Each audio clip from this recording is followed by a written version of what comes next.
Orient bell tiles studio से आप देख रहे हैं एबीपी न्यूज। ना इधर ना उधर, हर खबर की पूरी खबर, ना लाग लपेट ना ही खबरों में खोट। आप देख रहे हैं एबीपी रिपोर्ट और मैं हूं आपके साथ शीरीन। शुरुआत करेंगे उन 4 खबरों से जो हम आपको इस बुलेटिन में आगे विस्तार से दिखाने वाले हैं। पहली खबर बिहार से। गोपाल खेमका की हत्या के लिए दी गई थी 4 लाख की सुपारी। मास्टरमाइंड अशोक साहब गिरफ्तार, तो वहीं शूटर उमेश का साथी मुठभेड़ में ढेर कर दिया गया।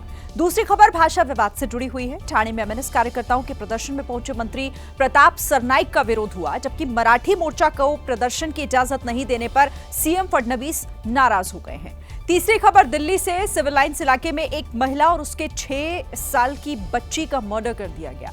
महिला के प्रेमी पर हत्या करने का शक जाहिर किया जा रहा है। चौथी खबर बुलडोजर एक्शन से जुड़ी हुई।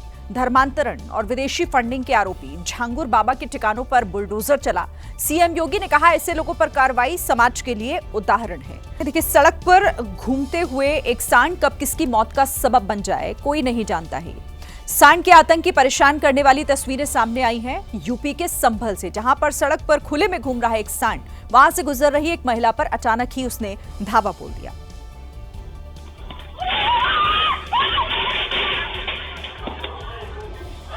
पहले सांड ने कमर पर हमला बोला। महिला जैसे ही दीवार से टकराई, सांड ने महिला को सींगों से उछाला और जमीन पर पटक दी।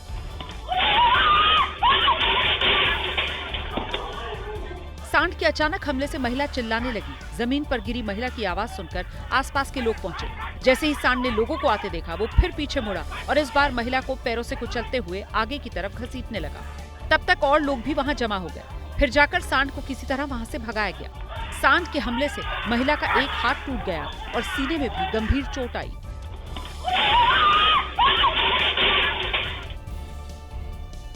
मध्य प्रदेश में भारी बारिश के बाद हालात बिगड़ते जा रहे हैं। कई जिलों की सड़कें नदियों में तब्दील हो गई हैं।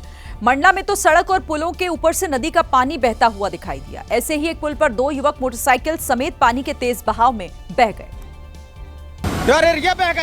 और इस मंजर ने वहां खड़े लोगों के रोंगटे खड़े कर दिए। वीडियो में दिखा कि पानी की धारा के साथ बाइक समेत 2 युवक बहते चले जा रहे थे। पानी में बह रहे युवकों को बचाने के लिए एक युवक उनके पीछे दौड़ लगाता भी दिखा। युवक ने अपने दोस्तों को बचाने की पूरी कोशिश की, लेकिन पानी का बहाव इतना तेज था कि तेज धारा उन्हें अपने साथ बहाकर ले गई। इसके बाद युवक दौड़कर खुद को बचाने की कोशिश करने लगा। तीसरा युवक तो किसी तरीके से बच गया, लेकिन 2 युवकों को पानी की तेज धारा अपने साथ बहा कर ले गई। अपने 2 दोस्तों को बहता देख तीसरा युवक बुरी तरीके से घबरा गया। क्योंकि जब युवक बाहर आया तो वहां मौजूद लोगों ने उसे फटकार भी लगाई। कौन रहे तुम? कहां से आए? ये कहां से डाल दिए तुम गाड़ी? काहे डाले रहे तबाड़ में? कहां के रहने वाले हो? दिल दहला देने वाली ये घटना मंडला डिंडोरी बाईपास के पास आमा नाला में हुई। बड़ी बात यह है कि जब 2 युवक पानी की तेज धारा में बह रहे थे, तब वहां काफी लोग मौजूद थे, लेकिन राहगीर केवल वीडियो बना रहे थे। किसी ने भी पानी में बह रहे युवकों को बचाने की कोशिश नहीं की। मध्य प्रदेश के रायसेन में तो और भी ज्यादा भयानक मंजर दिखा। जब कुछ बच्चे स्कूल जा रहे थे, तब वो अचानक ही पानी से भरी हुई सड़क पर बहने लग गए। तेज लहरें उन्हें अपने साथ बहाकर ले जाने लगी, लेकिन तभी कुछ लोग देवदूत बनकर आ गए। बच्चे बह गए, जिसमें दिखा कि तेज बारिश के बीच रेनकोट पहने 5-6 बच्चे स्कूल जा रहे थे। तभी एक छोटा बच्चा खुद को संभाल नहीं पाया और वो पानी के तेज बहाव में बहने लगा। बच्चे बह गए स्कूल के। गनीमत रही कि जैसे ही बच्चा पानी में बहा, वहां मौजूद लोगों की उस पर नजर पड़ गई, जिसके बाद लोगों ने दौड़ लगा दी। लोगों ने तुरंत वहां पहुंचकर बच्चे को बहने से बचा लिया, जबकि बच्चे का बैग और रेनकोट पानी में बह गया। ये वीडियो रायसेन के बेगमगंज का है। वहीं बच्चों की जान बचाने वाले लोगों की अब जमकर तारीफ हो रही है। मध्य प्रदेश के कलियासोत डैम में नहाने गया एक युवक पानी के तेज बहाव में डूब गया। युवक के दोस्तों ने युवक के डूबने का वीडियो अपने मोबाइल कैमरे में रिकॉर्ड कर लिया, जो अब सामने आया है। और 1 मिनट 23 सेकंड के वीडियो में दिखा कि कलियासोत डैम में काली बनियान पहने एक शख्स नहा रहा था, जबकि एक दूसरा युवक पत्थरों के ऊपर बैठा था।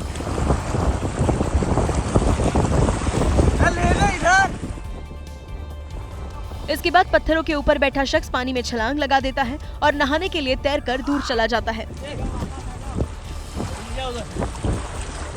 आ गए। लेकिन जब वो तैरकर वापस आने की कोशिश करता है तो युवक की सांस फूलने लगती है। इसके बाद वीडियो बना रहा एक तीसरा शख्स नदी में नहा रहे युवक से उसे पकड़ने को कहता है। सांस फूल रही है उनकी, सांस फूल रही है, पकड़। काली बनियान पहने ये युवक उसे पकड़ने की कोशिश करता है, लेकिन युवक पानी में डूब जाता है और उसका कहीं पता नहीं चलता। इसके बाद घबराए दोस्त पुलिस को सूचना देते हैं और जब तक गोताखोरों की टीम पहुंचती है युवक की मौत हो जाती है।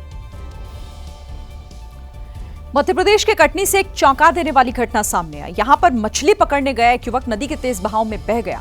बताया गया कि युवक करीब 500 मीटर तक बहते हुए मुक्तिधाम के पास चला गया। लेकिन युवक की किस्मत अच्छी थी। गनीमत रही कि नदी के बीचों बीच युवक को एक पेड़ मिल गया, जिसे पकड़कर वो जैसे तैसे अपनी जान बचाने की कोशिश में लगा रहा। युवक पेड़ के ऊपर चढ़ गया। नीचे का भी बनाओ, नीचे का पानी तो दिखे। बनाता है। नदी में फंसे युवक ने चीख चिल्लाकर लोगों से मदद मांगी।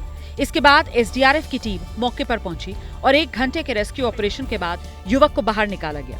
मछली मार रहे थे, पैर फिसल गया, वो उधर पास है उसमें स्लिप हो गया पैर। अब सीधे बहते हुए यहाँ से आए थे।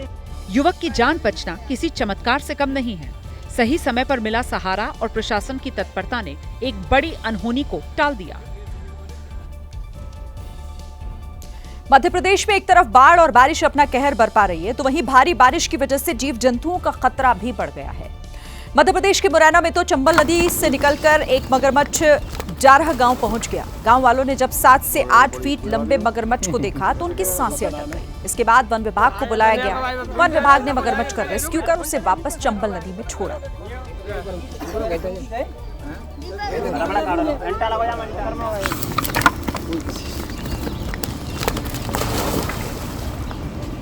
बड़ी स्पीड वाली तो देखिए, बाढ़ के पानी की वजह से जो जीव जंतु हैं, जो पानी में रहने वाले जीव हैं, वो भी अब रिहायशी इलाकों में घूमते हुए दिख रहे हैं, जिससे जान का खतरा बन गया है। और ऐसे में ये मगरमच्छ जो रिहायशी इलाके में पहुंच गया था, फिर उसे चंबल नदी में छोड़ा गया। तेज बारिश की वजह से उत्तराखंड में पहाड़ों के दरकने का सिलसिला भी लगातार जारी है। लैंडस्लाइड की ऐसी ही एक घटना एबीपी न्यूज के कैमरे पर रिकॉर्ड हुई है। हमारी टीम बद्रीनाथ की तरफ जाने वाले रास्ते पर थी, तभी पीपलकोटी के पास अचानक से पहाड़ दरकने लगे। और एबीपी न्यूज के कैमरे में दिखा कि पहले एक बड़ी चट्टान आकर गिरी और फिर सैकड़ों छोटे बड़े पत्थर पहाड़ों से बरसने लगे।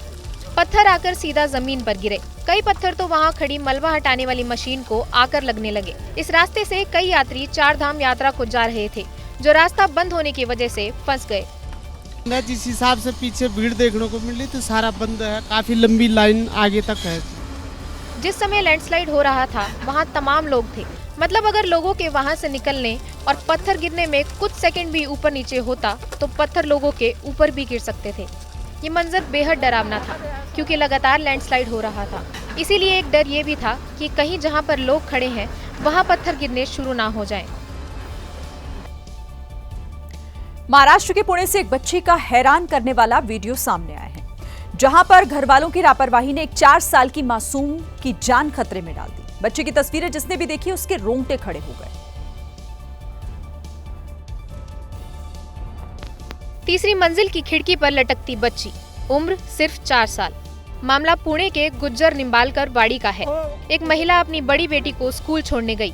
इस दौरान अपनी छोटी बेटी को घर में ही बंद किया और बाहर से ताला लगा दिया। बच्ची खिड़की के पास गई और लोहे की ग्रिल से अपना सिर बाहर निकाल दिया। फिर उसने खिड़की की ग्रिल पकड़ ली। हाथ छूटता तो बच्ची नीचे गिर जाती, ये तय था। नीचे खड़े लोगों ने देखा तो फायर ब्रिगेड की टीम बुलाई। सोसाइटी में रहने वाले फायर फाइटर योगेश चौहान उस वक्त घर पर ही थे। उन्होंने बच्ची की मां को ढूंढकर चाबी ली और फिर बच्ची को किसी तरह बचाया। बच्ची सुरक्षित है और इसके बाद सोसाइटी में हर किसी ने राहत की सांस ली। सावन का महीना शुरू होने वाला है, लेकिन कांवड़ियों का शोर शुरू हो चुका है। उत्तराखंड के रुड़की में कुछ कांवड़ियों ने एक ढाबे पर जमकर उत्पात मचाया। कांवड़ियों ने आरोप लगाया कि शिव वैष्णो ढाबे पर उन्हें जो खाना दिया गया उसमें प्याज की गंध आ रही थी, जिसके बाद उन्होंने ढाबे पर हंगामा शुरू कर दिया।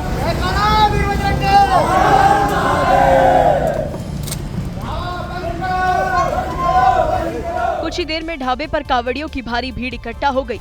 हंगामे की खबर मिलते ही पुलिस भी पहुंच गई और काफी कोशिश के बाद हंगामा कर रहे कांवड़ियों को शांत कराया। होटल ढाबों के लिए उच्च स्तर पर निर्देश हैं कि वो अपना रेड लिस्ट डिस्प्ले करेंगे और किसी भी प्रकार का कोई संदेह किसी को होता है तो इमीडिएट पुलिस की मदद लेंगे। कांवड़ियों के आक्रोश को देखते हुए पुलिस ने फिलहाल ढाबे को बंद करा दिया और ढाबा मालिक को अपने साथ ले गई। वहीं यूपी के मुजफ्फरनगर में उस्मान नाम के एक शख्स पर कांवड़ को खंडित करने का आरोप लगा। आरोप है कि दिल्ली की एक महिला हरिद्वार से गंगा जल लेकर लौट रही थी, तभी पुरकाजी इलाके में उस्मान नाम के एक शख्स ने महिला की कांवड़ पर थूक दिया, जिससे कांवड़ियों का गुस्सा भड़क गया और उन्होंने हंगामा शुरू कर दिया। गुस्साए शिव भक्त कांवड़ियों ने सड़क को जाम कर दिया और एक घर में जबरदस्ती घुसने की कोशिश की। हंगामे की जानकारी के बाद पुलिस वहां पहुंची, लेकिन उनके सामने भी कांवड़ियों का हंगामा जारी रहा। इस बीच पुलिस ने आरोपी को गिरफ्तार कर लिया और फोन पर माफी मंगवाई, तब जाकर कांवड़ियों का गुस्सा शांत हुआ। लेकिन उसकी सजा उसको मिलेगी ना, गलती तो देखो इंसान है, देखो वो आपसे माफी मांग रहे हैं। बताया गया कि आरोपी मुकबधीर है। फिलहाल पुलिस ने जांच के बाद आरोपी के खिलाफ सख्त कार्रवाई का भरोसा दिया। पुलिस ने इस मामले में गंभीर धाराओं में मुकदमा पंजीकृत करते हुए अभियुक्त को गिरफ्तार किया है।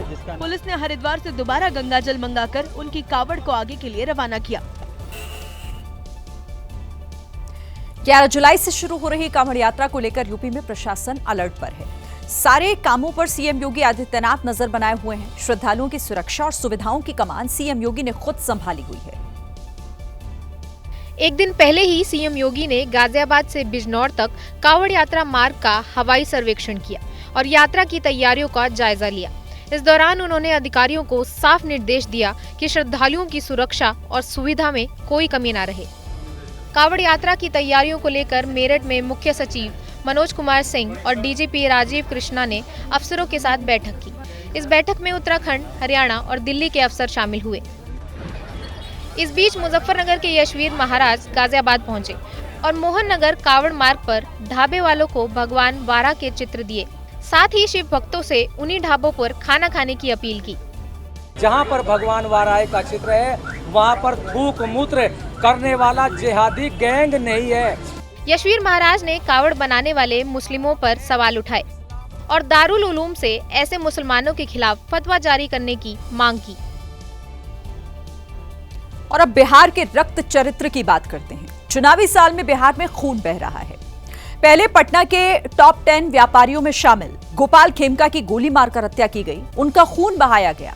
जांच के दौरान पुलिस ने कई आरोपियों को पकड़ा और इन्हीं में से एक आरोपी ने कानून की गिरफ्त से बचने के लिए पुलिस वालों को ही मारने की कोशिश की, उन पर गोली चलाई तो बदले में बिहार पुलिस ने भी आरोपी का एनकाउंटर कर दिया। एनकाउंटर के लिए पुलिस गंगा किनारे इस ईंट के भट्टे के पास पहुंची।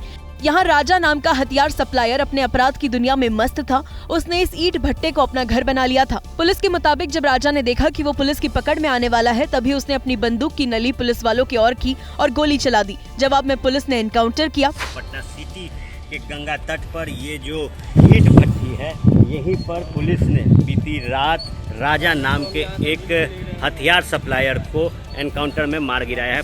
रात के अंधेरे में हुए एनकाउंटर ने सुबह एनडीए के नेताओं को सुशासन राज की उपलब्धियां गिनाने का मौका दे दिया। जो लोग कह रहे थे कि ये जंगल राज है, यहाँ तो कार्रवाई भी हो रही है। ये नीतीश कुमार की सरकार है जो अपराधियों पे कार्रवाई करती है।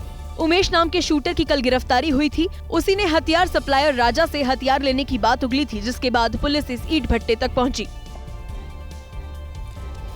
खेमका हत्याकांड में एक कारोबारी ही दूसरे कारोबारी का दुश्मन निकला। पुलिस की जांच में अशोक साव नाम के कारोबारी का नाम सामने आया। अशोक साव ने ही बदमाशों को पैसे देकर गोपाल खेमका का मर्डर करवाया। कल रात पुलिस ने पटना के पौष इलाके से उसे धर दबोचा।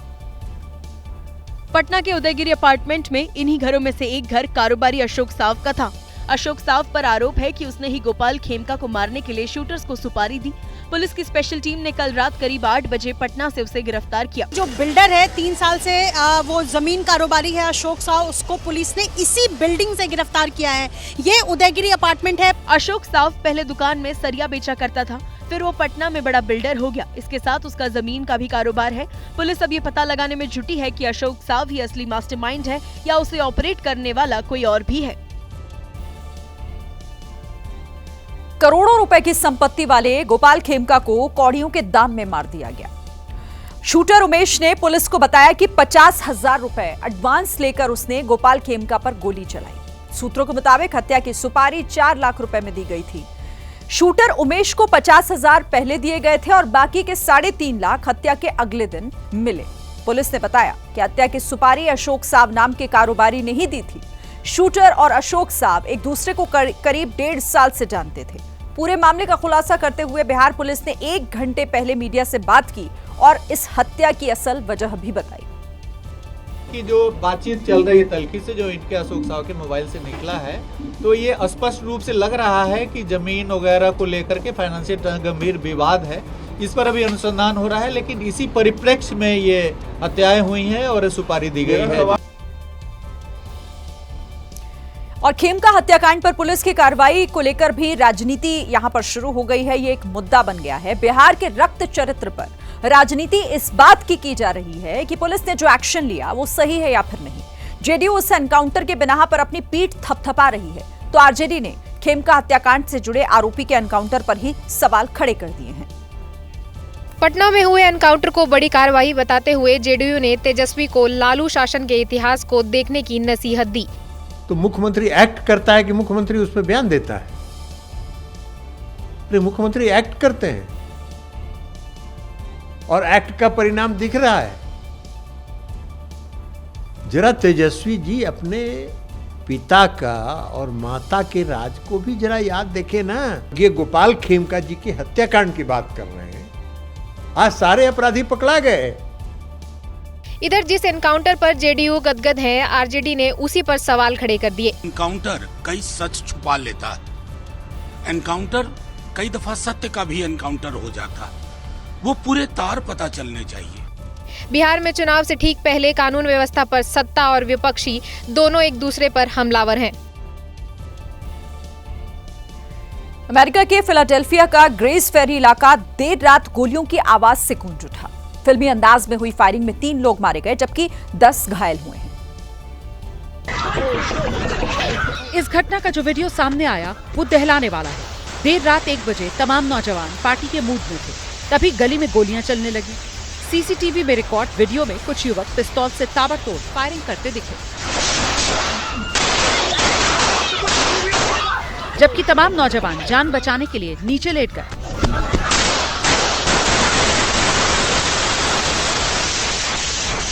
कुछ देर तक फायरिंग और चीखने की आवाजें गूंजती रही। घटना की जानकारी मिलने पर पहुंची पुलिस ने घायलों को अस्पताल पहुंचाया। बताया जा रहा है घटनास्थल के पास से 100 से अधिक खोखे मिले हैं। फिलाडेल्फिया पुलिस एक व्यक्ति को हिरासत में लेकर उससे पूछताछ कर रही है। आशंका जताई जा रही है कि गैंग वॉर में इस घटना को अंजाम दिया गया। स्पेन में पैम्प्लोना शहर की तंग गलियों में सैकड़ों लोग जान बचाकर भागते हुए दिखाई दिए। इन लोगों के पीछे कई तगड़े बैल पड़े हुए थे जिनसे जान बचाकर लोग भाग रहे थे। ये पूरा नजारा स्पेन के मशहूर सैन फॉर्मिन फेस्टिवल के दूसरे दिन का है। इस फेस्टिवल में पैम्प्लोना की तंग गलियों में देश विदेश के लाखों सैलानी जुटते हैं और बैलों के साथ रेस लगाते हैं। बैलों के साथ टक्कर के लिए सैलानी बाकायदा ड्रेस में आते हैं, सफेद कपड़े और गले में लाल रंग का स्कार्फ या रुमाल। सुबह के समय हजारों लोग गलियों में जुटते हैं और फिर उनके पीछे बैलों को छोड़ दिया जाता है। लोगों को आसपास देखकर परेशान बैल तेजी से भागते हैं और रास्ते में आने वाले लोगों को टक्कर मार देते हैं।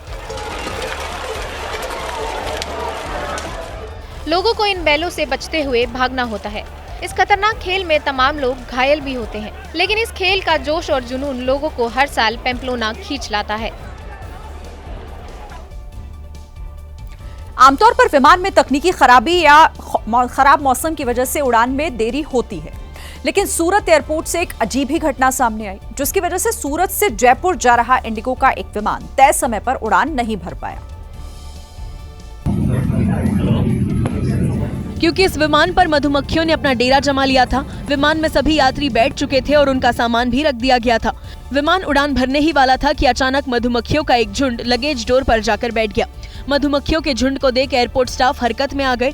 सबसे पहले मधुमक्खियों को भगाने के लिए धुएं का इस्तेमाल किया गया, लेकिन इससे कोई फायदा नहीं हुआ। बाद में फायर टेंडर की मदद से झुंड पर पानी का छिड़काव किया गया।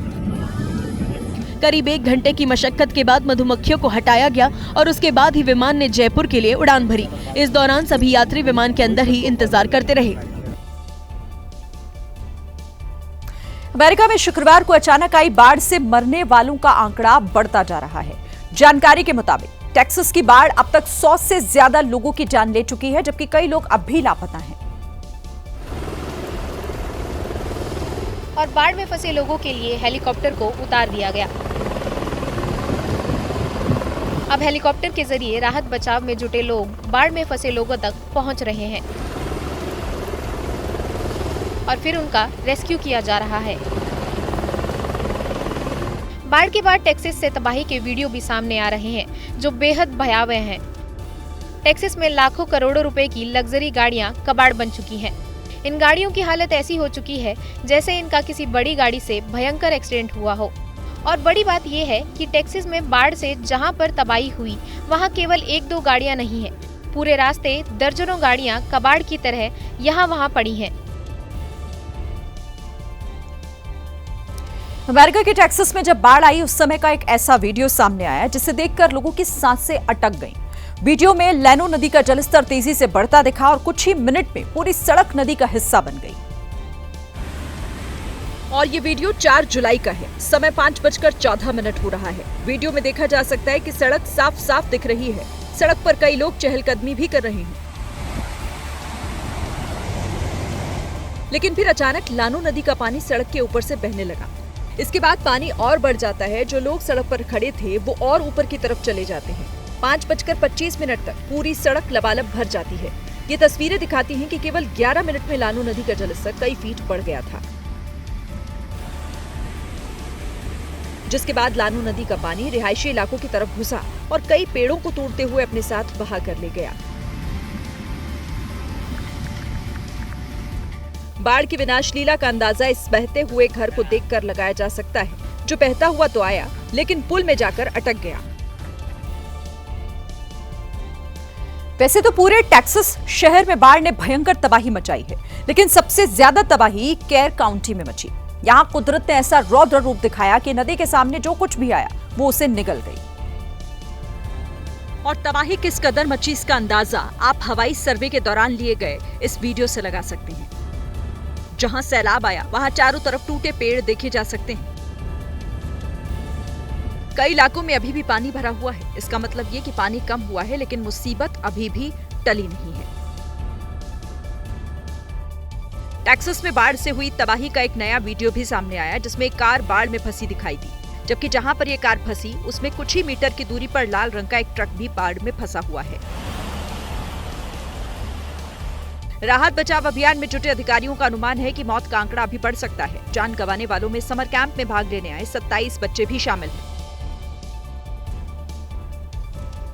आंध्र प्रदेश के नेल्लोर में पूर्व विधायक प्रसन्ना कुमार रेड्डी के घर पर कुछ लोगों ने हमला किया और जमकर तोड़फोड़ की गई। हमले का आरोप टीडीपी के कार्यकर्ताओं पर लगा है। हमलावरों ने प्रसन्ना कुमार रेड्डी के घर के हर हिस्से में तोड़फोड़ मचाई। वीडियो में देख सकते हैं कि घर का सारा सामान तहस नहस हो गया है।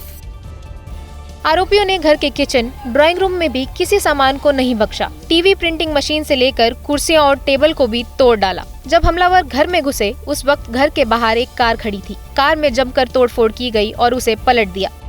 वाईएसआर कांग्रेस ने हमला का आरोप टीडीपी कार्यकर्ताओं पर लगाया है। हमले के बाद पार्टी अध्यक्ष वाईएस जगनमोहन रेड्डी ने पूर्व विधायक प्रसन्ना कुमार रेड्डी से फोन पर बात की। अगर आप भी यूपीआई से पेमेंट करते हैं तो ये खबर आपके लिए बेहद जरूरी है। आपका यूपीआई अब और स्मार्ट होने जा रहा है। बहुत जल्द आप अपनी स्मार्ट वॉच, कार और टीवी के जरिए भी यूपीआई पेमेंट कर सकेंगे। यानी यूपीआई पेमेंट करने के लिए आपको ऐप खोलने की जरूरत अब नहीं पड़ेगी। यूपीआई का ये नया फीचर इंटरनेट ऑफ थिंग्स पर आधारित होगा। नए फीचर में हर डिवाइस को एक अलग यूपीआई आईडी मिलेगी। यूपीआई आईडी यूजर की मुख्य यूपीआई आईडी से जुड़ी होगी, डिवाइस को लिंक करने के लिए एक बार ओटीपी की जरूरत होगी। एक बार किसी डिवाइस को पेमेंट के लिए जोड़ने के बाद उसको बार बार अनुमति देने की जरूरत नहीं होगी और जरूरत पड़ने पर आप डिवाइस से सीधे यूपीआई पेमेंट कर पाएंगे। ये फीचर शुरू होने के बाद आप पार्किंग फीस का भुगतान सीधे कार्ड से कर सकेंगे, जबकि डीटीएच या इंटरनेट का सब्सक्रिप्शन स्मार्ट टीवी के जरिए अपने आप रिन्यू हो जाएगा। बात महाराष्ट्र की, जहां हिंदी बनाम मराठी भाषा पर सियासी विवाद बढ़ता दिख रहा है। आज एमएनएस के कार्यकर्ताओं ने मीरा रोड पर जबरदस्त प्रदर्शन किया। वहीं पुलिस ने कई कार्यकर्ताओं को हिरासत में भी लिया। सुबह के 11 बजे के आसपास एमएनएस कार्यकर्ताओं ने मीरा रोड से मार्च शुरू किया। मार्च में एमएनएस कार्यकर्ताओं के साथ बड़ी संख्या में मराठी समुदाय के लोग भी शामिल हुए, वहीं महिलाओं ने भी हिस्सा लिया। इधर बिना अनुमति मार्च निकालने पर पुलिस ने एमएनएस कार्यकर्ताओं को रास्ते में रोक लिया। इस दौरान कई कार्यकर्ताओं को हिरासत में ले लिया गया, जिन्हें बैंक्वेट हॉल में रखा गया। वहीं मार्च को अनुमति न मिलने पर सियासत गर्म हो गई। एमएनएस कार्यकर्ताओं पर एक्शन को लेकर महाराष्ट्र सरकार में मंत्री प्रताप सरनाईक ने पुलिस पर ही सवाल उठा दिए। दादागिरी आणि गुंडगिरी करतायत, ती गुंडगिरी आणि दादागिरी प्रताप सरनाईक सहन करणार नाही। हालांकि बाद में प्रताप सरनाईक मार्च में पहुंचे तो एमएनएस कार्यकर्ताओं ने उनका विरोध शुरू कर दिया। इस दौरान प्रताप सरनाईक के खिलाफ जमकर नारेबाजी हुई। एमएनएस का मार्च रोके जाने पर मुख्यमंत्री देवेंद्र फडणवीस ने डीजीपी से बात कर नाराजगी जाहिर की है। वहीं मीडिया से बातचीत में देवेंद्र फडणवीस ने बताया कि पुलिस ने मार्च को अनुमति देने से इनकार नहीं किया।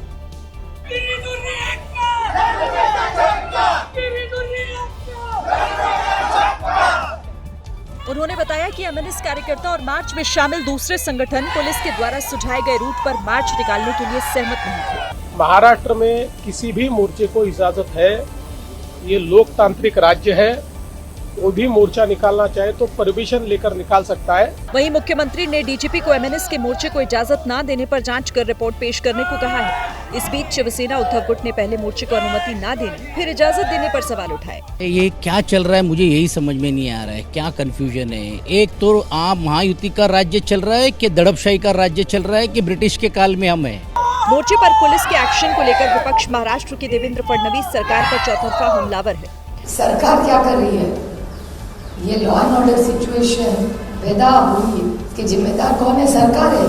हिंदी बनाम मराठी विवाद की गूंज महाराष्ट्र विधानसभा में भी सुनाई। महाराष्ट्र विधानसभा के बाहर महाविकास अघाड़ी के विधायकों ने आदित्य ठाकरे के नेतृत्व में जमकर नारेबाजी की।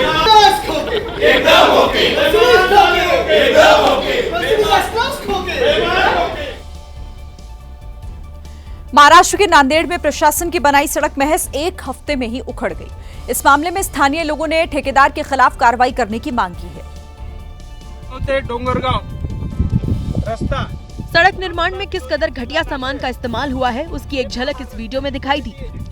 मुख्यमंत्री साहेब, नक्शे द्या बघा। थोड़ा सा जोर लगाने पर हाथ से ही सड़क उखड़ जा रही है। बिलोली तालुका के गांव में जब सड़क बनी तभी से इसकी गुणवत्ता को लेकर शिकायतें आ रही थी। हे पहा रस्त्याची क्वालिटी। मुख्यमंत्री साहेब, लक्ष द्या बघा, या भागातील जनतेला न्याय भेटेल काय? ये सड़क एक हफ्ते पहले ही बनाई गई थी। ठेकेदार ने सड़क तो बना दी, लेकिन जमकर घोटाला किया गया। गांव के लोगों ने प्रशासन से कार्रवाई की बात कही है। हे बघा, हाताला कशी माती लागत आहे। कल हमने आपको झांगुर बाबा उर्फ जमालुद्दीन का धर्मांतरण लोक दिखाया था। आज उस धर्मांतरण लोक पर योगी सरकार का बुलडोजर चल गया। दरअसल झांगुर बाबा ने सरकारी जमीन पर कब्जा कर करोड़ों की कोठी बनाई हुई थी। धर्मांतरण को धंधा बनाकर करोड़ों रुपए की संपत्ति तैयार करने के आरोपी झांगुर बाबा की पहले गिरफ्तारी हुई और अब यूपी के बलरामपुर में करोड़ों की कोठी को योगी सरकार ने मिट्टी में मिला दिया। आरोप है कि सफेद रंग की इस चमचमाती कोठी को झांगुर बाबा ने धर्मांतरण का अड्डा बना लिया था। लेकिन जैसे ही प्रशासन को ये पता चला कि ये कोठी सरकारी जमीन पर बनी है तो पहले नोटिस चस्पा किया गया और जब झांगुर बाबा ने खुद से अतिक्रमण नहीं हटाया तो बुलडोजर वाली कार्रवाई की गई। झांगुर बाबा पर 100 करोड़ रुपए की विदेशी फंडिंग का भी आरोप है। जो भी माफिया या सरकारी भूमियों पर अवैध अतिक्रमण जो लोग करते हैं उनके विरुद्ध कार्रवाई की जाए। उसी के क्रम में विधिक प्रक्रिया का पालन करते हुए सरकारी भूमि पे जो अवैध कब्जा है उससे सरकारी भूमि को कब्जा मुक्त कराया जाए। इधर सीएम योगी ने सोशल मीडिया पर लिखा, प्रारंभिक जांच में सामने आया है कि आरोपी जलालुद्दीन की गतिविधियां समाज विरोधी ही नहीं बल्कि राष्ट्र विरोधी भी हैं। इससे धर्मांतरण के इस खेल में छांगुर बाबा के 2 शागिर्द भी शामिल हैं। पहला नवीन और दूसरी नीतू उर्फ नसरी। छांगुर बाबा ने 10 साल पहले दोनों का धर्मांतरण करवाया था। इस मामले में एबीपी न्यूज को कुछ एक्सक्लूसिव दस्तावेज भी मिले हैं। दस्तावेज बताते हैं कि नवीन और नीतू ने साल 2015 में धर्मांतरण कराया था। उनका ये धर्मांतरण दुबई के एक सेंटर में हुआ था। इसी धर्मांतरण के बाद नवीन का नाम जमालुद्दीन और नीतू का नाम नसरीन रखा गया। यूपी एटीएस ने शनिवार को 50,000 रुपए के इनामी छांगुर बाबा और नसरीन को लखनऊ के एक होटल से गिरफ्तार किया था। कहा जा रहा है कि बलरामपुर में 3 करोड़ की जिस कोठी पर बुलडोजर चला वो नसरीन के नाम पर ही थी, जो करीब 3 बीघे में बनी थी। वहीं अब वो लड़कियां भी एक एक कर सामने आने लगी हैं जिन्हें प्रेम जाल में फंसाकर छांगुर बाबा ने धर्म परिवर्तन कराया था।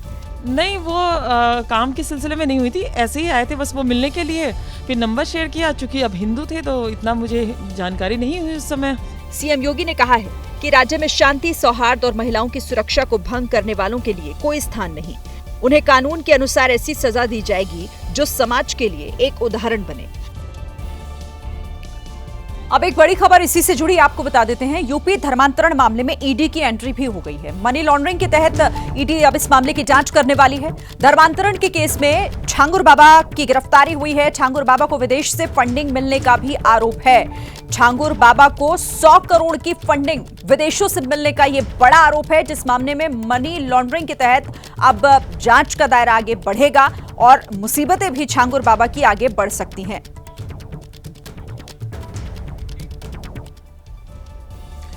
अब गुजरात के सूरत की बात करते हैं, जहां पर एक ज्वेलरी शोरूम में लूटपाट और हत्या की वारदात को अंजाम दिया गया।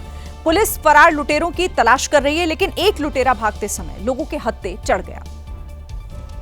ये तस्वीर उस वक्त की है जब शोरूम में लूटपाट के बाद बदमाश भाग रहे थे।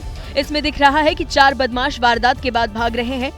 इनमें से एक बदमाश के हाथ में बैग भी है। इसी बैग में लुटेरे ज्वेलरी को लेकर फरार हो गए। लुटेरों के भागने के बाद कुछ लोग उनके पीछे डंडा लेकर भागते दिखे। चारों बदमाश रात करीब 9 बजे श्रीनाथ जी ज्वेलर्स के शोरूम में घुस आए। लूटपाट के दौरान आशीष नाम के युवक ने विरोध किया तो लुटेरों ने उसे गोली मार दी। बाद में इलाज के दौरान उसकी मौत हो गई। वहीं लूटपाट के बाद एक आरोपी को लोगों ने पकड़ लिया। गुस्साई भीड़ ने बदमाश की जमकर पिटाई कर दी। यूपी के मुजफ्फरनगर से एक चौंकाने वाला मामला सामने आया है। यहां पत्नी से परेशान एक शख्स ने प्रशासन के आगे इच्छा मृत्यु की गुहार लगाई है। हाथों में बड़ा सा पोस्टर, बगल में पत्नी की तस्वीर और इच्छा मृत्यु की मांग। डीएम ऑफिस में धरना पर बैठे शख्स का नाम सुमित सैनी है, जो पत्नी की हरकतों से इतना अजीज हो चुका है कि सरकार से इच्छा मृत्यु की गुहार लगा रहा है। मुझे उससे जान का खतरा है, क्योंकि कई बार उसने मुझे मरवाने का प्रयास कर चुकी है। चाहे मैं 2 दिन में मरना हो, चाहे 3 दिन में, मैं बस इच्छा मृत्यु चाहता हूं। अपनी पत्नी ने, मेरी पत्नी ने समाज में जीने लायक नहीं छोड़ा है। इधर पत्नी का कहना है कि सुमित उससे आए दिन मारपीट करता रहता है। पत्नी का ये भी आरोप है कि उनके मामा ने जबरदस्ती उनकी शादी सुमित से करवा दी। फिलहाल घरेलू विवाद का ये मुद्दा शहर भर में चर्चा का विषय बना हुआ है। शिमला में जंगल से निकलकर रिहायशी इलाके में पहुंचे एक तेंदुए ने एक कुत्ते पर अटैक कर दिया। उसके बाद जो कुछ हुआ वो बेहद रोमांचक है। हालांकि रिहायशी इलाके में तेंदुए के हमले से हड़कंप मच गया। तेंदुआ झाड़ियों से निकलता दिखा। सामने से गाड़ियां गुजरी। तेंदुए ने थोड़ी देर तक स्थिति को समझा। जब फिर कोई वाहन नहीं दिखा तो वो सामने की 2 मंजिला इमारत की सीढ़ियों पर चढ़ा। तेंदुआ ऊपर कुत्तों का शिकार करने गया था। उसने कुत्ते पर हमला भी किया, लेकिन कुत्ते ने भी चालाकी दिखाई और किसी तरह तेंदुए से चंगुल छुड़ाकर भागा। इस दौरान तेंदुआ भी कुत्ते के पीछे भागा, लेकिन कुत्ता काफी तेजी से दूर चला गया। इधर तेंदुआ भी सीढ़ियों से नीचे उतरा। उधर पीछे से एक और कुत्ता नजर आया, लेकिन वो भी सुरक्षित है। शिकार की तलाश में सड़क पर आया तेंदुआ बिना शिकार किए वापस जंगल की तरफ चला गया। ये पूरी घटना मोटरसाइकिल के सर्विस सेंटर के सीसीटीवी में कैद हो गई। और एक बार फिर से बात कर लेते हैं बिहार के रक्त चरित्र की। रक्त चरित्र का एक अध्याय वहां की आम जनता का भी है। पूर्णिया जिले में गांव के लोगों ने मिलकर एक पूरे परिवार को जिंदा जला दिया। गांव के लोगों को शक था कि उस परिवार में एक डायन रहती है। 70 साल की बुजुर्ग महिला को डायन मानकर गांव वालों ने उसे पूरे परिवार के साथ उसकी हत्या कर दी। 21वीं सदी के भारत में बिहार का ये हाल देखकर हैरानी होती है। हैरानी इस बात की कि आखिर सिर्फ शक के आधार पर कैसे कोई किसी को जिंदा जला सकता है। इसी घर में जो है उरांव अपने परिवार के साथ रहते थे, तभी भीड़ आई और जो है और पूरे परिवार पर जो है अटैक जो है कर दिया। गांव वालों ने बताया कि इलाके में झाड़ फूक के दौरान एक बच्चे की मौत हो गई थी। जो बच्चा था उसका बीमार हो रहा था, तो उन पे आरोप लगा क्या कि शायद ये डायन है और इसी के कारण वो ठीक नहीं हो पा रहा है। अफवाहों ने जोर पकड़ा तो गांव के लोग बुजुर्ग को मारने आए। पिटा कर करके तब उन लोग को ले गया रस्सी से बांध करके, तब पिटाई के बाद गांव वालों ने उन्हें जिंदा जला दिया। मामले में 3 लोगों की गिरफ्तारी के साथ ग्राम पंचायत के कर्मचारियों की लापरवाही की भी जांच होगी। उनका देखा पूरी हम लोग जांच करेंगे, वो कहाँ थे, कहाँ रहते हैं। अंधविश्वास के शक में 5 लोगों की मौत ने बिहार के विकास पर फिर सवाल खड़े किए। इस रक्त चरित्र पर जब पूर्णिया के सांसद से सवाल किया गया तो उन्होंने अपने इलाके के लोगों की नासमझी पर जवाब देने की बजाय देश के चुनिंदा कथावाचकों को इसके लिए जिम्मेदार ठहरा दिया। और उसमें भी उनके निशाने पर वो कथावाचक थे जो भगवान से बात करने का दावा करते हैं। हेलो हेलो हनुमान जी, हाँ हनुमान जी, हेलो हेलो। अब हनुमान को बात कर रहा है फोन पर। पप्पू यादव ने जिस तरीके से कथावाचकों की बात निकाली, लोगों ने उनके बयान को पंडित धीरेन्द्र शास्त्री से जोड़ा, जो कभी ऐसे ही बात करते थे। हाँ, प्रणाम करता हूँ श्री चरणों में दास का सीता। ये ज्योति बच्ची आई हुई है आपके श्री चरणों में। खेल खेलते थे। पूर्णिया के सांसद ने इशारों ही इशारों में कथावाचकों का नाम काला जादू किस मेमोरियल हॉल में। और ब्लैक मैजिक कौन कर रहा है? ये कौन किसको ये लोग बाबा बनाए हुए हैं? पूर्णिया के सांसद ने आरोप लगाया कि बिहार के बड़े बड़े मंत्री वोट बैंक के लिए पंडित धीरेन्द्र शास्त्री की चरण वंदना करते हैं। मध्य प्रदेश के कटनी में उस समय हंगामा खड़ा हो गया जब मुहर्रम के जुलूस के दौरान एक कार भीड़ में घुस गई, जिसके बाद वहां पर अफरा तफरी मच गई। जुलूस में कार के घुसते ही लोगों का गुस्सा भड़क गया और उन्होंने कार पर हमला कर दिया। लोगों ने कार के शीशे तोड़ दिए और ड्राइवर को गाड़ी से बाहर खींचने की कोशिश की। हालांकि जुलूस में ही शामिल कुछ लोगों ने कार में तोड़फोड़ करने वालों को रोका और उन्हें पीछे धकेल दिया। कुछ देर बाद पुलिस मौके पर पहुंची, तब जाकर मामला शांत हुआ। जुलूस चल रहा था, बैरिकेड्स जुलूस को जाने के लिए खोले गए थे और उसी दौरान वो पीछे से आकर के और उसने घुसने का प्रयास किया। तब पुलिस के मुताबिक ड्राइवर नशे में था, जिसके बाद पुलिस ने गाड़ी को जब्त कर लिया और ड्राइवर को थाने ले गई। कर्नाटक में कांग्रेस सरकार की बहुचर्चित अन्न भाग्य योजना पर संकट गहरा गया है। बकाया राशि का भुगतान न होने से नाराज योजना के तहत चावल की सप्लाई करने वाले ट्रक चालकों ने अपनी सेवाएं देने से इनकार कर दिया, जिसके बाद चावल से लदे ट्रक सड़कों पर खड़े दिखाई दिए। ट्रक चालकों ने साफ कर दिया कि जब तक बकाया राशि का भुगतान नहीं हो जाता वो काम पर नहीं लौटेंगे। ट्रक चालक संगठन के मुताबिक उन्हें फरवरी 2025 से भुगतान नहीं किया गया, जो करीब 250 करोड़ रुपए है। बीजेपी ने इस मुद्दे को लेकर राज्य सरकार को घेर लिया है। प्रदेश बीजेपी अध्यक्ष BY विजयेंद्र ने आरोप लगाया कि कांग्रेस सरकार की गैर जिम्मेदार नीतियों ने खजाना खाली कर दिया है। तमिलनाडु के कडलूर में एक दर्दनाक हादसा हो गया, जहां स्कूल वैन की टक्कर एक तेज रफ्तार से आ रही ट्रेन से हो गई। इस जोरदार भिड़ंत में स्कूल वैन के परखच्चे उड़ गए। तस्वीरें आपको परेशान कर सकती हैं।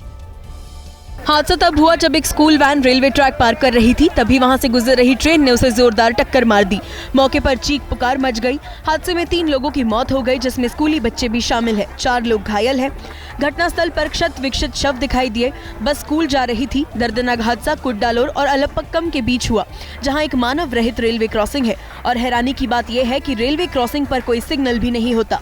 माना वैन ड्राइवर ने ट्रेन की अनदेखी की, लेकिन सवाल ये भी उठता है कि बड़े बड़े दावे करने वाली रेलवे के सुरक्षा प्रोटोकॉल कहां थे? जो बच्चे स्कूल के लिए निकले थे, उनकी बीच रास्ते में जिंदगी छिन गई। इसका जिम्मेदार कौन है? देश की राजधानी दिल्ली में मजनू का टीला इलाके में एक डबल मर्डर से हड़कंप मच गया। एक युवती और उसकी सहेली की 6 महीने की बच्ची की चाकू मारकर बेरहमी से हत्या कर दी गई। पुलिस ने युवती के बॉयफ्रेंड निखिल पर हत्या का शक जताया है। मृतक महिला सोनल निखिल के साथ लिव इन में रहती थी। निखिल से झगड़ा होने के बाद से सोनल अपनी सहेली रश्मि के घर रह रही थी। बताया जा रहा है कि रश्मि किसी काम से बाहर गई थी, तभी निखिल घर आया और उसने सोनल की हत्या की और फिर रश्मि की बेटी को भी उसने मार डाला। तो दिल्ली के मजनू का टीला इलाके में इस हत्या से हड़कंप मच गया है। लिव इन पार्टनर पर ही हत्या का आरोप है। अलीगढ़ में यूपी एसटीएफ ने एक अवैध असलहा फैक्ट्री पर छापेमारी कर भारी मात्रा में हथियार बरामद किए। फैक्ट्री में काफी समय से तमंचा और अवैध असलहा बनाया जा रहा था। यूपी एसटीएफ को इसकी खबर मिली कि क्वारसी थाना क्षेत्र में असलहे बनाए जा रहे हैं। एसटीएफ ने फैक्ट्री पर छापा मारा और 3 लोगों को गिरफ्तार कर लिया। इस छापेमारी में बड़ी संख्या में तमंचा और असलहा बनाने का सामान मिला है। गिरफ्तार तीनों आरोपियों से पूछताछ में बड़े खुलासे होने की उम्मीद है।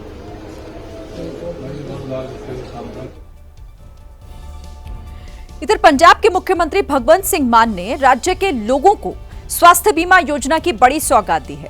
अब हर एक परिवार को 10 लाख का सालाना कैशलेस स्वास्थ्य बीमा योजना का लाभ मिलने वाला है। कार्ड बनाने का काम 2 अक्टूबर से शुरू हो जाएगा, जिसका लाभ किसान, मजदूर, सरकारी कर्मचारी और पेंशनर उठा सकेंगे। इस स्कीम के तहत हर परिवार को 10 लाख का मुफ्त स्वास्थ्य बीमा मिलेगा। सरकारी और निजी अस्पतालों में कैशलेस और पेपरलेस इलाज हो सकेगा। आय की कोई सीमा नहीं और परिवार के सदस्यों की संख्या पर भी कोई रोक नहीं। आयुष्मान योजना से पहले से जुड़े लाभार्थियों को अतिरिक्त 5 लाख का टॉप अप कवर दिया जाएगा। साथ ही राज्य के बाहर आयुष्मान भारत से जुड़े अस्पतालों में भी इलाज की सुविधा होगी। कार्ड बनाने के लिए ऑनलाइन पोर्टल शुरू किया जाएगा। इसके अलावा स्पेशल कैंप लगाकर भी सेहत कार्ड बनाए जा सकते हैं। यूरोप इस वक्त गर्मी की भीषण मार से परेशान है। गर्मी ऐसी है जिससे इंसानी बस्ती के साथ साथ जंगलों में भी हालात बद से बदतर हो गए हैं। यूरोपियन देश स्पेन के टैरागोना प्रांत से डरावनी तस्वीरें आई हैं।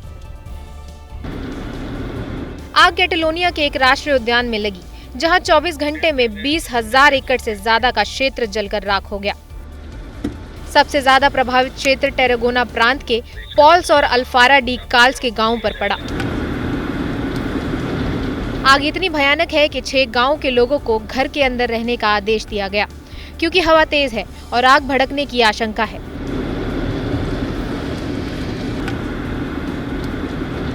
आग बुझाने में सेना की मदद ली गई। बड़ी मशीनों से आग बुझाने की कोशिश जारी है, लेकिन आग बुझने का नाम नहीं ले रही।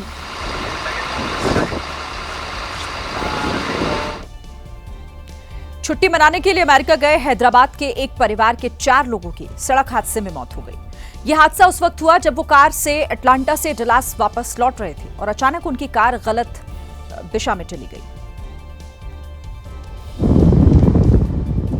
तभी एक मिनी ट्रक ने कार को टक्कर मार दी। टक्कर इतनी जबरदस्त थी कि भिड़ंत होते ही कार में आग लग गई, जिससे कार में सवार लोगों को बाहर निकलने का मौका तक नहीं मिला और कार के अंदर ही जलने से 4 लोगों की मौत हो गई।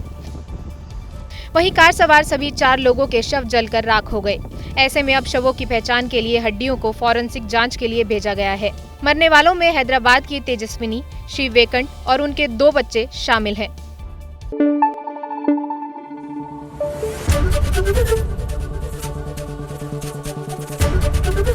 एबीपी न्यूज आपको रखे आगे।